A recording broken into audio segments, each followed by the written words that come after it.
very special thanks to Cars of Somerset for providing the Alfa Romeo in this review, and as I always like to do, of course, I've dropped a link to their website, to their stock page in particular, in the description right below this video. And if you watch a particular review such as this one and you really like the car, but maybe it's already sold, then of course you can contact them and get them to potentially source you a car across the UK as well.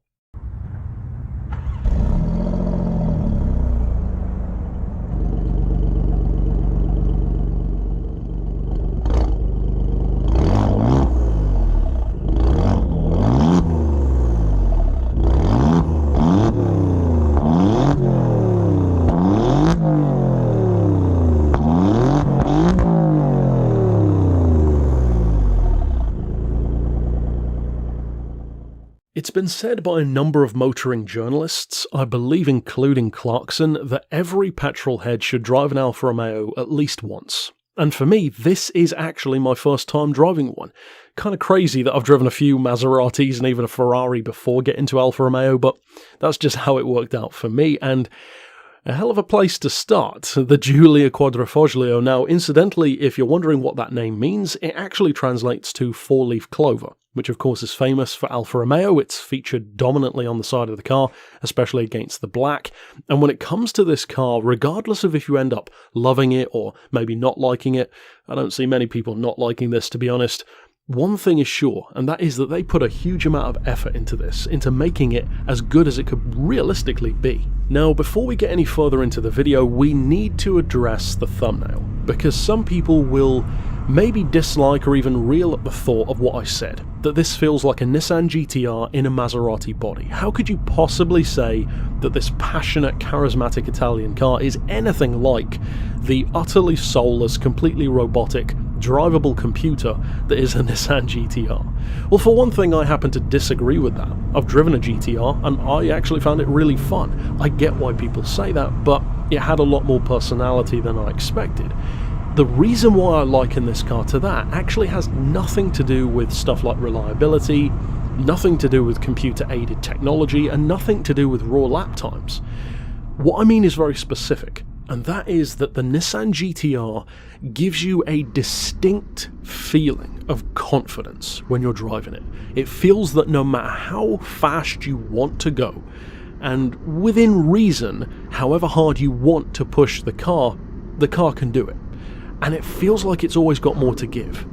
That is what I mean, because that feels, I would say, more so alike to this than any other car I've compared the GTR to. This feels so much like that, so reminiscent of it, wherein it's so playful, it's got so much ability in terms of performance, and it feels like no matter how much you want to push it, the car can always say, well, come on, let's do even more. And that's a fantastic feeling, and not enough cars, at least to me, have had that feeling. Now, the rest of my claim pretty much falls into place. Of course, putting it in a Maserati body, the obvious allusion to the Maserati Ghibli, similar shape, you could say a similar appearance in some ways. You could actually argue that this is better looking than Maserati's current stuff. I would hate to admit that, but I would not necessarily disagree from some angles. And in terms of style, well, it's an Alfa. It's Italian, so that's pretty much guaranteed. What is not guaranteed is that it could take on, for instance, the Germans when it comes to the sheer engineering prowess, or the Americans when it comes to power, and that is a crucial combination which this car gets so right, because it actually can. This thing corners like a monster. It's rear-wheel drive, but you could easily be fooled into thinking that it's all-wheel drive. It doesn't feel like the typical tail-happy 500 horsepower AMG equivalent from Mercedes, like a C63 for example. It feels almost like a road-going touring car. It feels like you're taking corners in like a BTCC or DTM machine, and that's an awesome feeling. The level of grip is insane on this car, and even though the rear angle of it from a visual perspective is probably my least liked thing about it, it has kind of a wedge shape where it's kind of fat at the back and much lower and narrower at the front, having that kind of design and that kind of geometry setup does give it a huge advantage for cornering, because it makes the front end feel super low and it kind of points its way through corners. which again gives it that very much like racing or time attack car vibe. The level of grip complements it so well, the gearbox is great. Incidentally, yet another reason for me to love this car is because it comes with the 8-speed ZF Auto with paddles, which is what I had here, or, for apparently the mainland Europe market almost exclusively, a 6-speed manual. Now, I couldn't find any of those in the UK. I'm sure there were 1 or 2 imported, but of course for me I would always choose the 8-speed anyway, and this car justifies one of my opinions when it comes to autos, because when they tested the auto and the manual around the Nordschleife, well, the auto was faster. 7 seconds faster. The manual version did a 7:39 Nürburgring lap to the 7:32 of the automatic. So yet again, it's a car that proves my stance that automatics are indeed superior, and for those who want more thoughts on that, I will be doing a video, 5 reasons why I prefer automatics in the future on the channel. But again, if you're not a huge fan of autos, don't be fooled. The performance, as I just said, speaks for itself. The 0 to 60 time is claimed to be 3.9 seconds. Car and Driver got it to do it in 3.6. That's literally a sedan with the power of a Jag XKR that can do 0 to 60 in Zonda F territory. That's insane for a car which you can buy, at least here in the UK, for starting at about £32,000 used for an earlier car such as this one from around 2017, sometimes even 2018.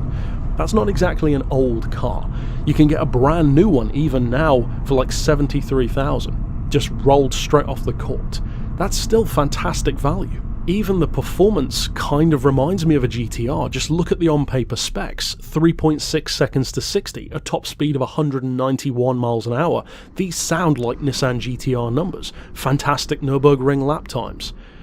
Yeah, across the board, it is a top-tier contender. Plus it has these interesting little things which you could consider gimmicks, which I think just add to the flair of the car. As I've said before on the channel, I don't dislike gimmicks. Gullwing doors, push-to-start engine buttons, active aero, Zenvo with the centripetal wing.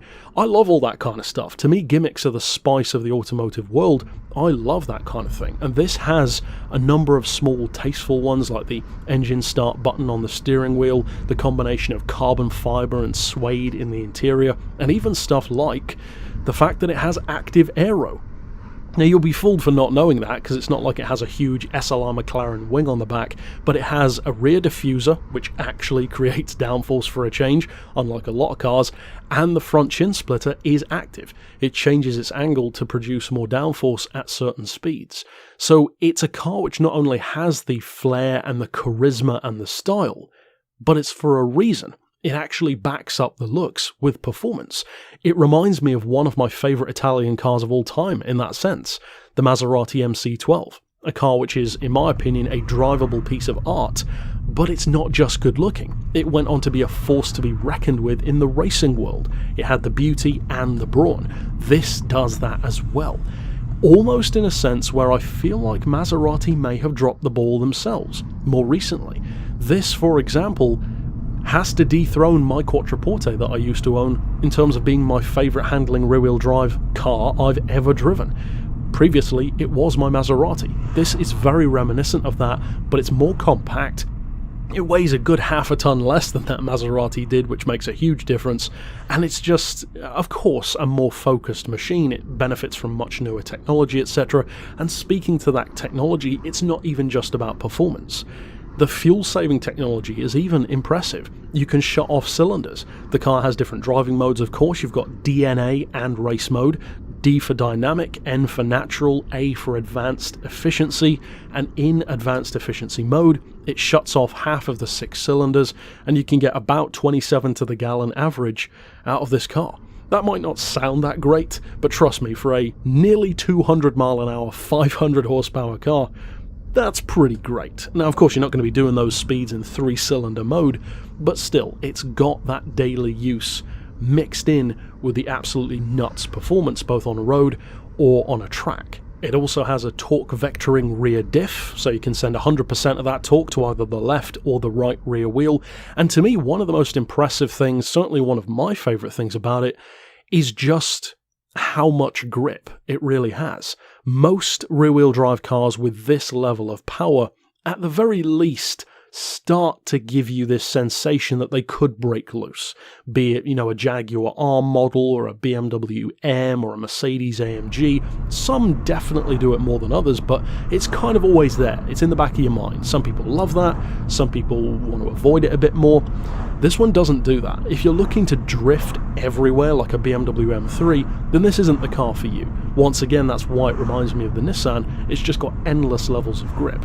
And in fact, the level of performance and the level of raw ability which this car have lead me to pretty much the only criticism I would give it. And it's not even a fair criticism, and you'll understand why as I say this. The handling, the acceleration, the brakes are all so good. That, though, is one of the issues. It has carbon ceramic discs, incredibly powerful brakes, some of the most powerful brakes I've ever experienced, in fact, and that can be a little bit tiring initially, at least until you start to get used to driving the car, because they are so powerful that even when you barely touch the brake, you feel like you're going to fly through the windshield. It's that powerful. So as a daily driver, it takes some getting used to, that's for sure, but even in the time that I had the car, it started to get much more usable. I started to learn, of course, to use it more efficiently and more in line with its personality, as you would when you drive any car for a significant period of time. And once you do get used to it, it's fine, but initially you will notice how powerful those brakes are. The Giulia really does feel like a supercar wrapped in a sedan body. The weight, as I alluded to earlier on, is fantastic. It weighs barely over 1,500 kilos, which is about 3,300 pounds. So for a car with that kind of weight, to have this kind of power, and this kind of torque as well, full 43 pound-feet, it's no wonder it's going to be good. In fact, the wonder is not that it's fast, it's that it's this usable. It's, in a way, forgiving, which is the last thing I would typically expect from a high-performance 500 horsepower rear-wheel drive Italian car. What though in terms of reliability? Because that's of course something which we've got to talk about, because at the end of the day, it's an Alfa Romeo. It has a Ferrari built engine. It's just Italian in a general sense, and even the Germans aren't necessarily flawlessly reliable. Even stuff like AMGs and M cars have their issues.